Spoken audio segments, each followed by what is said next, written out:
কালকে রাত থেকে প্রচন্ড পরিমাণে বৃষ্টি শুরু হয়েছে আর আজকে সকালে যেন তার থেকেও বেশি পরিমাণে হচ্ছে। আর এদিকে তো আমার প্রচন্ড জোরে খিদে পেয়ে গেছে, তাই ঝটপট করে আমিও রান্নাঘরে চলে এলাম খুব টেস্টি একটা খাবার করতে, যেটা খুব হেলদি হবে।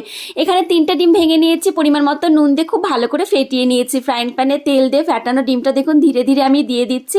আর গ্যাসের ফ্লেমটা একদমই লোতে রেখেছিলাম, ওপর থেকে একটুখানি চিলি ফ্লেক্স দিয়েছি যাতে একটু ঝাল ঝাল হবে। আর স্লাইস করা দুটো ব্রেড আমি সমানভাবে বসিয়ে দিয়েছি। আর এখানে না উল্টানোর সময়টা না খুব সাবধান বশত উল্টিয়েছি, আর উল্টাতে গিয়ে আমার হাতে প্রচন্ড পরিমাণে তেল ছিটে গেল। আর সাইডের যে ডিমের অংশটা দেখুন খুন্তি দিয়ে আমি খুব ভালো করে এটা আমি লম্বা মতো করে দিয়েছি। আর ওপর থেকে একটুখানি পিৎজা সস আর টমেটো সস খুব ভালো করে ভরিয়ে দিয়েছি, আর স্লাইস করা একটুখানি টমেটো আর এখানে পেঁয়াজ দিয়েছি। এবার খুন্তি দিয়ে আরেকটা সাইডের ব্রেডটা আমি এর ওপরে উল্টে দিয়েছি, দুপাশটা খুব ভালো করে আমি ছেঁকে নিয়েছি।